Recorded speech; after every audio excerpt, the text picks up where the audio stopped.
Bonjour et bienvenue à vous toutes et à vous tous. J'espère que vous allez bien. Alors là, je vais parler des rêves. Qu'est-ce qui se passe la nuit quand nous dormons? Nous rêvons régulièrement, nous nous couchons, nous sommes endormis. Nous rêvons, nous sommes là, nous pensons à des êtres. Il se peut qu'avant de dormir, on ait plein de pensées, qu'on ait plein de choses en tête, qu'on ait des personnes qui ont disparu et qu'on n'arrive pas à faire le deuil, qu'on a du mal à lâcher prise par rapport à ces personnes, qu'on se souvienne d'eux. Et puis on est là, puis on se dit je suis fatiguée, j'ai besoin de dormir, j'ai besoin de me coucher.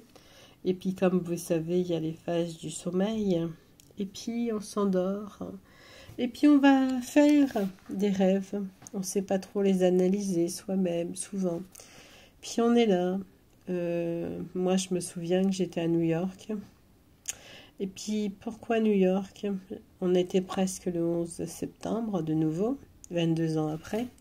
Et puis, j'étais là en direction, je regardais la Floride. Au lieu de regarder New York, j'étais tournée en direction de la Floride, comme si un événement venait se passer en Floride.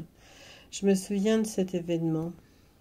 Alors, par contre, ce rêve est très fort. Je me souviens de ce rêve, j'y étais. J'étais à New York.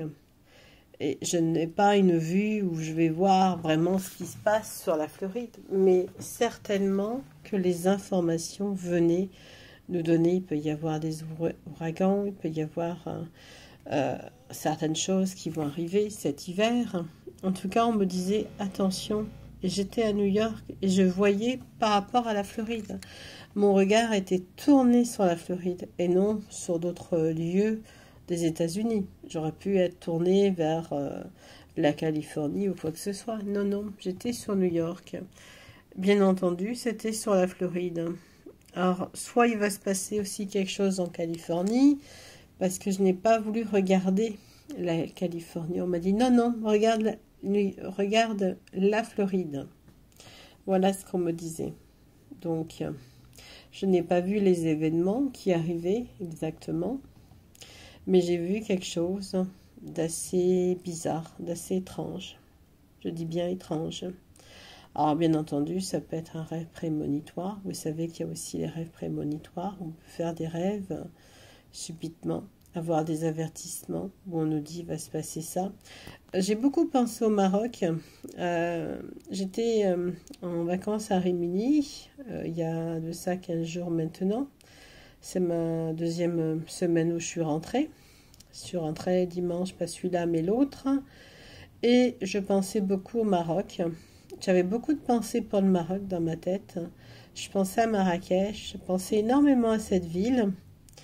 Et j'ai dû ressentir également, comme pour ressentir certains événements qui arrivaient malheureusement. Tout est programmé hein, en ce moment. Et j'avais eu un événement où on me disait qu'il allait se passer quelque chose avant le 11 septembre. Et on m'a dit, il s'est passé quelque chose au Maroc. J'ai dit, mon Dieu, c'est vraiment fou les choses. Donc c'est pour ça que je vous dis, surtout, ne voyagez surtout pas au Mexique. Évitez l'Amérique du Sud. Je vous déconseille de voyager en Amérique du Sud. Je vous déconseille le Mexique. Je vous déconseille toute l'Amérique du Sud. Pourquoi? D'énormes disparitions sont énormes là-bas. Beaucoup de disparitions, beaucoup de cartels, beaucoup de règlements de compte. Donc c'est pour ça que je vous dis, si vous voulez vous installer aux au Mexique, comme c'est proche des États-Unis, si vous voulez aller en vacances là-bas, si vous voulez aller en vacances en Amérique du Sud, parce que la vie est moins chère, je vous le déconseille à cause de ce qui se passe avec les cartels. Les cartels vont prendre de plus en plus de pouvoir sur les cartels, c'est le gouvernement qui met ça en place.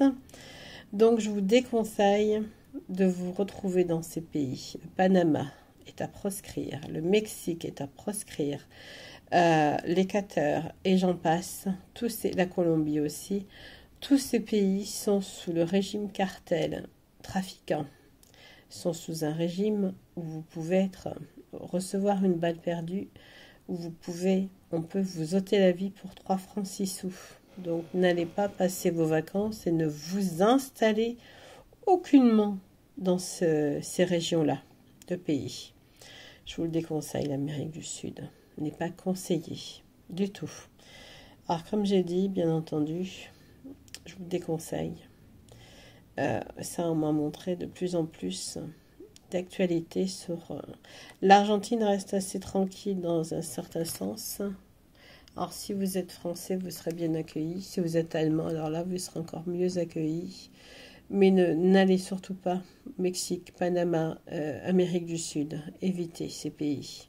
Fortement, c'est fortement demandé d'éviter. C'est demandé d'éviter parce que c'est des pays à risque énorme. Et quand vous disparaissez, il n'y a aucune police. La police ne fait que passer. Elle ne fait que tenir soi-disant un rôle. La police là-bas ne fait rien. Elle n'enquête pas sur les meurtres. Elle n'enquête pas sur les disparitions. Je tenais à vous le préciser que cette police ne s'occupe pas du tout de justice. Elle s'occupe de ne rien faire en fait. Ils ont des dépôts d'argent, ils reçoivent des pots de vin, etc. Donc, si vous allez là-bas, surtout n'y allez pas. Évitez d'aller dans ces pays-là. Je vous déconseille. D'ailleurs, il y a beaucoup de gens qui ont disparu. Je vous déconseille aussi la Réunion, pour ceux qui veulent aller en vacances, qui veulent faire de la randonnée. Je vous déconseille également la Réunion.